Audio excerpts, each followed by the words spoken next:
guest tonight is appearing with Bill O'Reilly at the Murat Theatre. Is that how you say it? Murat Theatre in Indianapolis on June the 22nd, and the Aku Theatre in Rosemont, in Chicago, right? Any other odd-sounding theatres throughout America? He'll be at the Woo Theatre in Chicago on June the 23rd. Please welcome Dennis Miller, everybody. Dennis.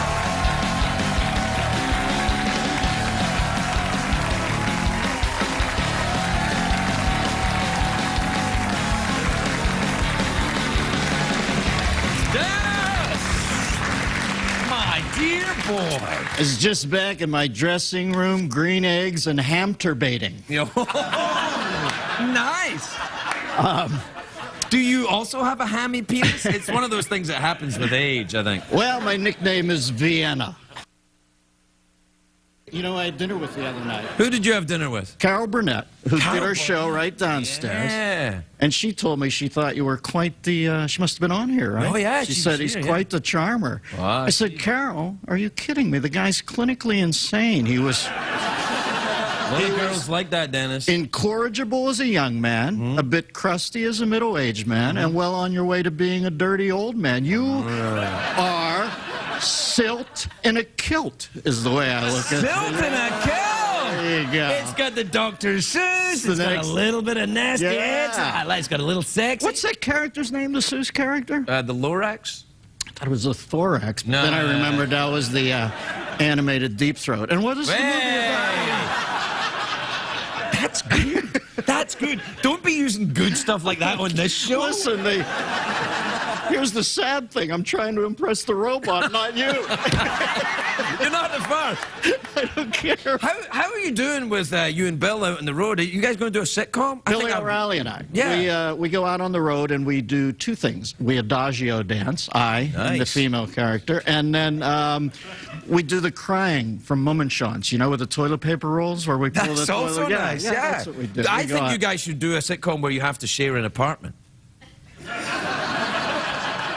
One's a neat one. Tell me more. Yeah, all right. You're a neat one, and he's a really neat one. That's the twist. The thing about this, there's a spot for it. It's never been done. It's never been done. It's been done with neat one, untidy one, but a neat one and a really neat one. Yeah, that's great. Very reasonable. And a little bit of political commentator business on the way. Well, listen, when we go out and do the show, we have some politics in it, but we also do humor. I do a half an hour of comedy. Right. Bill does a half an hour of raconteuring about growing up and formulating his political thoughts. We take a break, then we take a half-hour question. So, you know, it works out pretty easily. Sounds pretty good. Huh? Do you guys have a tour bus?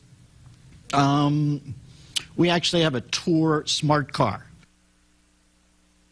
Coming down Fairfax tonight, I get into a high-speed head-on collision with a smart car. I wasn't sure at first. I thought I felt something.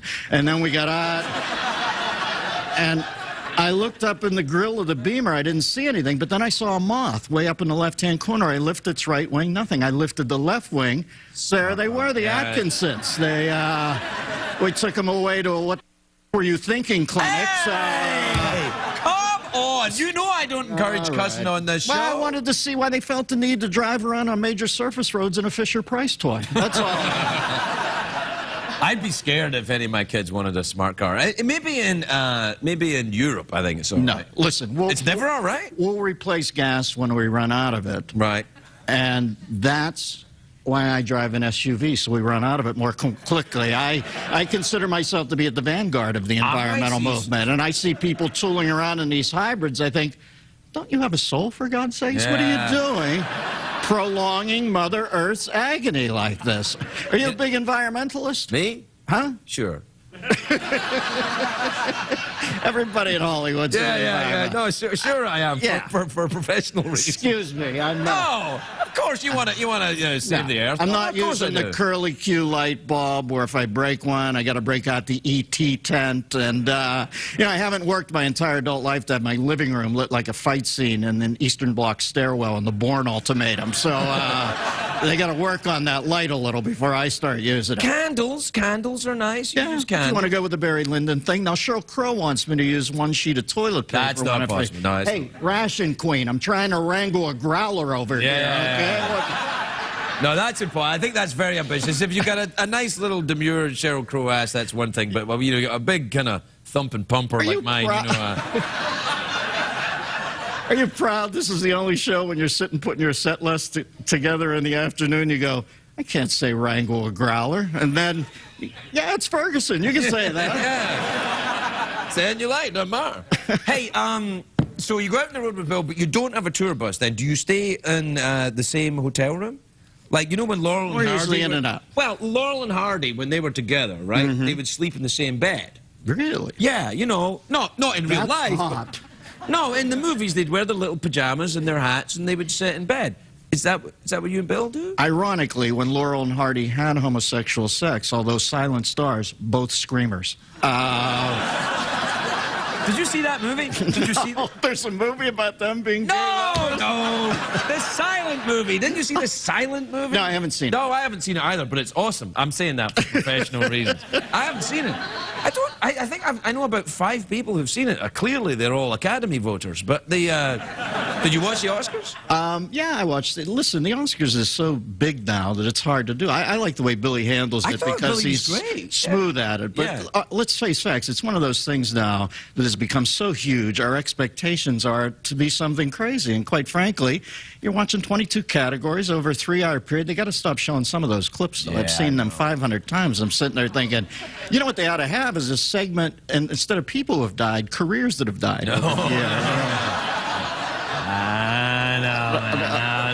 I don't want to see myself up there. But you know the show's going too long when you're like 2 hours in and you're like, will you get to the dead people, please? Exactly. You know, I'm ready for the dead people now. I ran into a Tom Cruise lookalike backstage. What about that guy? Yeah. He was talking to an L. Ron Hubbard lookalike. No, man. No, don't do it. Don't do it. I kid the same time. No. Is that a new mug or is that the old one? No, it's the same one, I think. Yeah, the fang's still broken off. I got you one of these. I didn't really. I'm just doing a Hollywood lie. You know.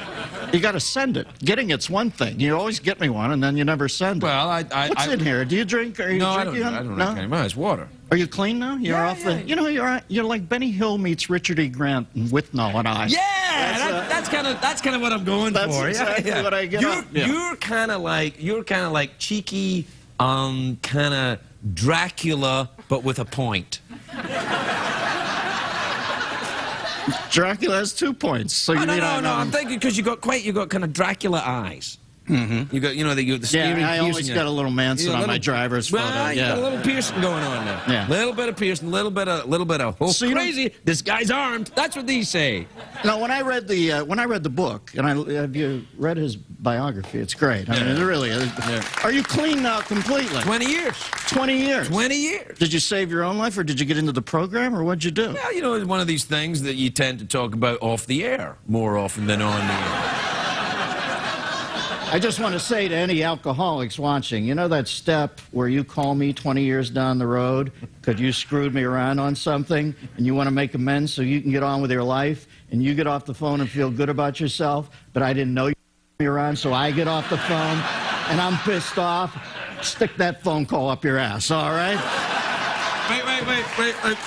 We got to go a commercial break, but just before we do, the views expressed by Dennis Miller are in no way connected to me or the CBS organization. We'll take a break. We'll be right back. Everybody, we'll be right back.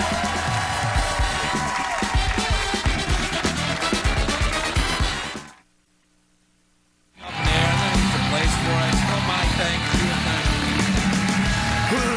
And I always feel you get like drama vampires with that kind of thing. Like people kind of latch onto it. I try to stay a little bit more out of it than Andrew did because it's too brutal. Yeah, no, it's nasty. Oh, hey, what's up? Are we back on the air? Yeah, we're on air, yeah. Oh, can I get a heads up? Somebody send up a flare or something? Well, you can usually tell because things go even quieter when we're on the air. The audience gets even more quiet. Not only did I not know we did a second segment, I didn't even know we were in the midst of it. Actually, we're out of time.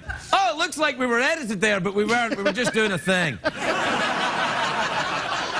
Are we back on now? Oh, yeah, we're back on the air now. Don't worry. Hey, we're out of time. Okay, all right, we're out of time. I get it. So what would you like? Would you like mouth organ? Would you like an awkward pause? Or do you want to go for the big cash Big prize? cash, big cash. Big cash prize. What time is it, Shadow Saber? It's time for the big cash prize. All right, here's how it works, Dennis. What is the prize? It's cash. It's a big cash prize. It's $50 in quarters in a bag with a dollar Can sign I tell on it. you what charity I'm playing for? Yeah, if you want to give it to charity, I guess that's your lookout. I'm playing for a group called People Who Die from Touching Quarters. Go ahead. All right. Well, there's in a bag. All right. All right. There's two ways to win. You can either answer a question or you can guess what's in my box. Here's how that works. I imagine a box in my head. But I don't know what's in it. Only Jeff, the robot, knows what's in the box. You try and guess. If you're right, Jeff will tell us. If you're wrong, something awful will happen. I'm going to guess the box. Okay. Okay, if that's the way you want to go. All right, you ready? Mm-hmm. Okay. Jeff, are you ready? I am ready. Okay. Jeff, I'm imagining a box. Why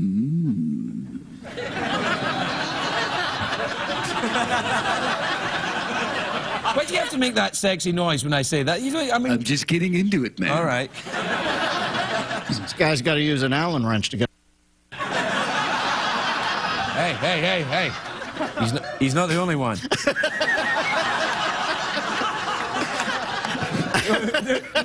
Will that mysteriously not be in the show as well? Hey, it looks like we were edited again! This is going to sound like Goodfellas on TNT. You know what you are, buddy? You know what you are? You're a melon farmer. You're a melon farmer. All right, I'm imagining a box, Jeff. There's something in it. Okay, Dennis, there's something in the box. What are you thinking of? A smaller, circular box. What kind of drugs were you into back in the day? Thorazine. Yeah. Jeffrey, did I win it? We would have accepted hammy penis. But your answer is correct. Correct answer, Dennis Miller! $50 American in quarters and a $5 sign on it.